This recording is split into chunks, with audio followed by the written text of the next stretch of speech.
अनु और अंकित दोनों भाई बहन हैं। माँ बाप के देहांत के बाद अनु ने अंकित को पढ़ा लिखा कर पैरों पर खड़ा कर दिया। दोनों हंसी खुशी रह रहे थे। फिर एक दिन, दीदी, मुझे जॉब मिल गई है।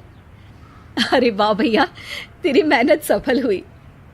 मेरी मेहनत नहीं दीदी, आपकी मेहनत। अगर पापा के निधन के बाद मेरी जिम्मेदारी आप न उठाती तो ये सब नहीं हो पाता।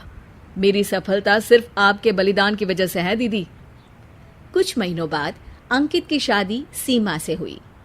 सीमा बड़ी ही चालाकी से अनु से मीठा मीठा बोलकर घर का सारा काम करवा लेती थी और खुद अंकित के साथ घुमा फिरा करती थी।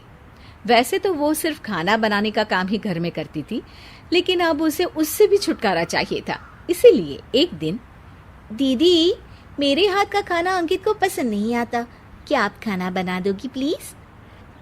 अरे हाँ, ये भी कोई कहने की बात है, जरूर।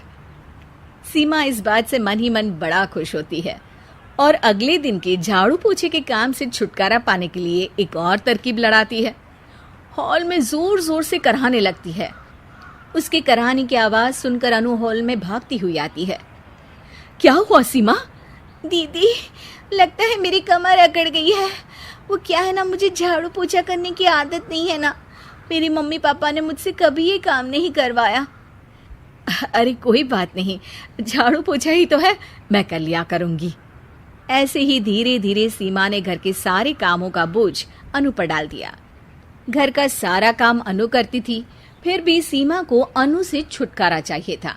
इसलिए एक दिन वो अंकित के ऑफिस से लौटने से ठीक पहले ढेर सारे कपड़े लेकर धोने का नाटक करने बैठ जाती है। अरे सीमा, इतने कपड़े? अब क्या करूं, अकेली पड़ जाती हूँ। करना तो मुझे ही है ना। अरे दीदी से मदद ले लेती। अच्छा, ताकि सारा जमाना कहे कि भाभी बड़ी ननद से काम करवा रही है। और वैसे भी दीदी ने तो साफ कह रखा है मुझे कि तुम आज जो भी हो सिर्फ उनकी वजह से हो, इसीलिए अगर उनके बनाए इस घर में रहना है तो काम करना ही पड़ेगा। ये सब सुनकर अंकित को बहुत गुस्सा आ गया। उसने अनु को बुलाकर कहा, दीदी, ये घर पापा ने बनाया था और इसमें मेरा भी हिस्सा है और मुझे वो चाहिए। ये सुनकर अनु को बुरा तो लगता है, मगर वो दूसरे ही दिन घर का बंटवारा करने के लिए वकील के पास चली जाती है। वहां से लौटते हुए अनु का एक्सीडेंट हो जाता है, जिससे वो दोनों पैरों से अपंग हो जाती है। अब मजबूरन उसकी पूरी देखरेख सीमा को करनी पड़ती है।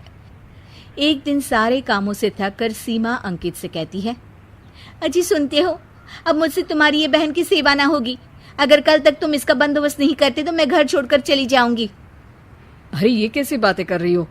इस हालत में वो कहाँ जाएंगी? मैं कुछ नहीं जानती, बस कल ये इस घर में मुझे दिखनी नहीं चाहिए। अंकित अपनी बीवी की जिद के आगे हार मान लेता है और अनु को शेल्टर होम में छोड़ आता है।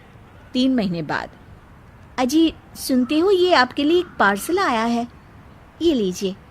अरे इसमें तो घड़ी है और एक चिट्ठी भी है। दिखाइए तो। अरे वाह, बड़ी ही सुंदर घड़ी है, लेकिन ये आपको भेजी किसने? पता नहीं, शायद चिट्ठी में कुछ लिखा हो। आशा करती हूँ ये घड़ी तुम्हें पसंद आएगी। रक्षाबंधन की बहुत शुभकामनाएं, तुम्हारी दीदी अनु। चिट्ठी पढ़कर अंकित की आंखें भर आती है। मैं दीदी को लेने जा रहा हूँ सीमा। अरे घड़ी भेज तो दी उन्होंने, अब क्यों जाना उनके पास? देखा सीमा, दीदी हमसे दूर जाकर भी हमारे बारे में ही सोचती है, और एक हम है जो उनकी सेवा से बचने के लिए उन्हें शेल्टर होम छोड़ा है। तुम्हारी बातों में आकर मुझसे ये क्या पाप हो गया? मैं जा रहा हूँ दीदी को लेने, और जब मैं वापस आऊं तो तुम मुझे हमारे घर में मत दिखना। इतना कहकर अंकित अनु को लेने निकल जाता है। वहां पहुंचकर, दीदी मुझे माफ कर दो, मैं तुम्हें लेने आया हूँ। भाई, आज तो राखी है, आज तो मैं मना कर भी नहीं सकती। दोनों घर पहुंचते हैं। अरे सीमा, तुम अभी तक यहीं हो? निकल जाओ इस घर से। अरे वाह अंकित, फिर वही गलती कर रहे हो तुम। सीमा, तुम कहीं नहीं जाओगी। दीदी मुझे माफ कर दो, मुझसे गलती हो गई।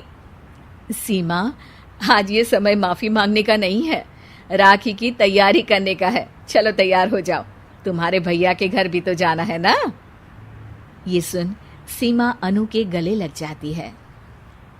ऐसी ही मजेदार कहानियां सुनने के लिए हमारे चैनल को सब्सक्राइब करें और बेल आइकॉन जरूर दबाएं ताकि हमारी नई वीडियो आप तक पहुंच सके।